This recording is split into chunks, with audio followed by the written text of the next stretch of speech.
you're not familiar with Tech Talks, it's a twice-weekly podcast that's been running for 4 years now. Tonight's talk is all about culture.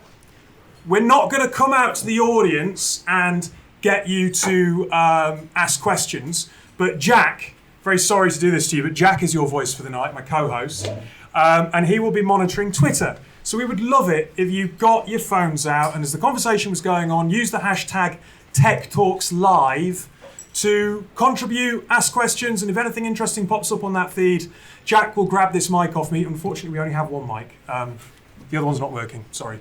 But Jack will grab the mic off me and input that into the conversation. But hopefully it's entertaining. It's going to be short, 40 minutes long, and then there's pizza, there's mountains of pizza and beer, so we'd love it if you stayed and chat. But before we get into the first question, it would be great if you guys could very quickly introduce who you are, just in case they haven't heard the episode of the podcast that you were on, starting with Julie. Hi, my name is Julie. I'm a principal consultant at ThoughtWorks, primarily working in the product and design space. My name is Anas. I'm the CEO and co-founder of Patchwork, and we are a digital platform that connects healthcare workers to shifts in NHS hospitals and helping reducing agency spend and improving the staffing levels in our hospitals. Hi, I'm Jonathan Mr. Parsons. I'm the CTO at PensionBee. We help people to bring together all their old pensions from their old jobs into a single online plan. First of all, we're sat in central London, but tech's obviously this big global thing. What are the pros?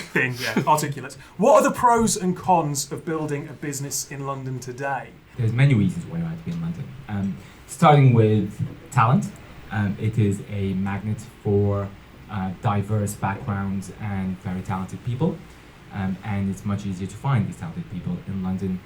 PensionBee, you've grown quite quickly over the last year. How have you made the choices of who's in the office, who's not in the office, how you kind of structure the company as it grows? That's a really good question. I think I would start by saying that we're in London because it's where it's free movement of people. It's where people have converged to from countries all over the world, and to the talent point, it's where we feel like we're going to form the best team. If you're based in London, then we basically expect you to come into the office most of the time.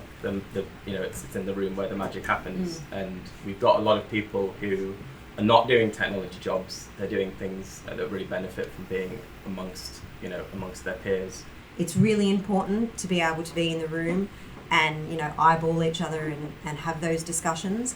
And what we're finding as a really big challenge, particularly when we're recruiting more millennial folks, is how do we, because I'm clearly not, how do we send that message across, and how do we get people engaged? Actually, quite a lot of it is morale, because especially in a city like London, where you could easily spend about an hour and a half each way commuting, by the time we get to the office, you're just fed up by the day already. We found out that our team's actually more productive, and they actually end up putting in more hours before you even ask them to do so, because they're working more remotely. How long is it before London falls out of fashion a bit? We're already a less fashionable city than we were a year ago because of Boris and Brexit. So when do you guys think that you might even consider moving out of London? There's many other small Silicon Valley popping up. You've got Vancouver, you've got New York, but Silicon Valley is always going to be Silicon Valley. And I think it doesn't have to be one city over the other. It's never going to be, well, here you go, London's handing the baton to Berlin. It doesn't have to be that way. And I think, Brexit or not, London will maintain a position in the tech market in Europe, in my opinion. But there are some unique challenges that face a founder, a co-founder of a tech business. So, most founders will tell you they start off as being the jack of all trades. Your marketing, your product, your sales, your everything.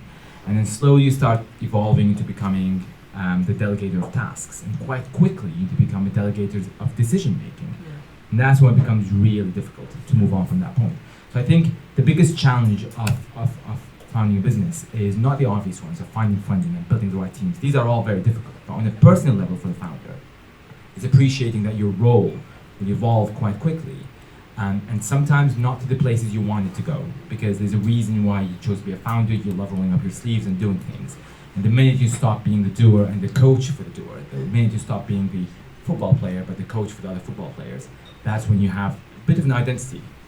crisis to a certain extent, and you have to figure out what's your role as a founder as the company evolves. And I think Not everyone can be a success, and if you're not a success, how do you then find your place in someone's culture? What I see personally now is when I'm working with scale-ups, it's that wonderful, charismatic founder that we find the hardest to coach because their company is scaling quite fast and they need to be a different leader. And the leader that they want to be is, I know everything about everyone loves me, I make every decision, but it's like, how do you, coaching them to let go of the reins a little bit is the biggest challenge that I see.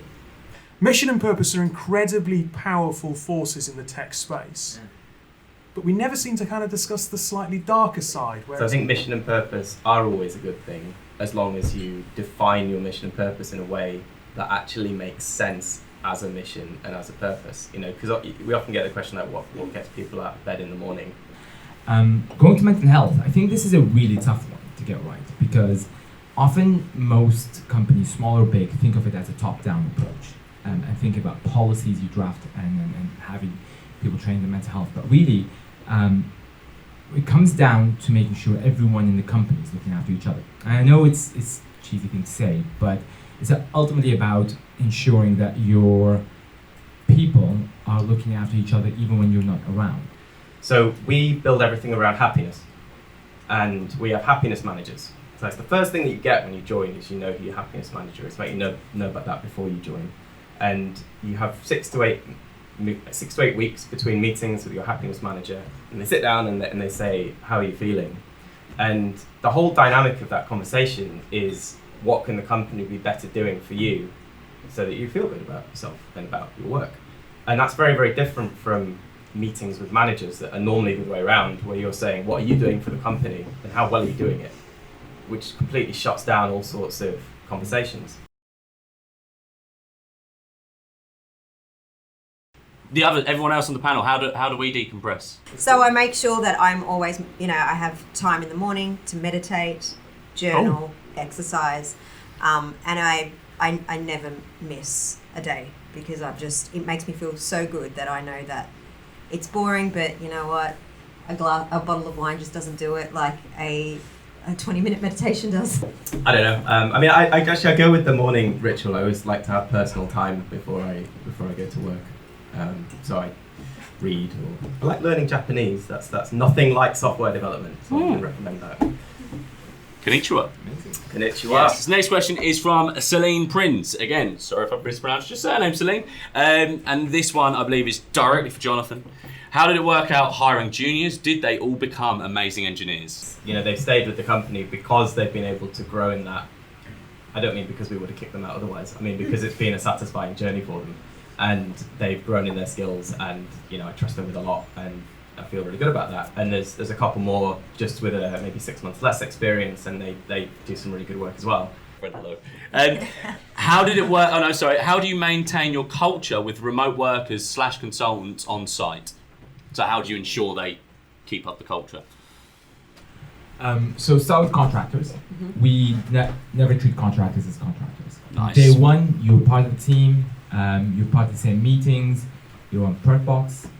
We're trying to do it as far as we can take it for IR35. But whenever we work with organisations, we always consider ourselves as strategic partners, and we create the project team is a joint project team with people from that organisation and ThoughtWorks, and we give ourselves one name.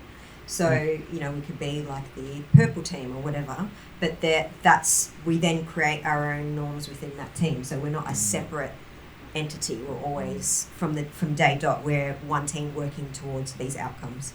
Do you value editing and slowing down? We all celebrate unicorns, and I don't necessarily think that that's the most healthy thing that we could do, yet it is. Unicorns are kind of put on the pedestal. The most healthy thing we can do is stop saying that we celebrate unicorns. Yeah. Well, yeah.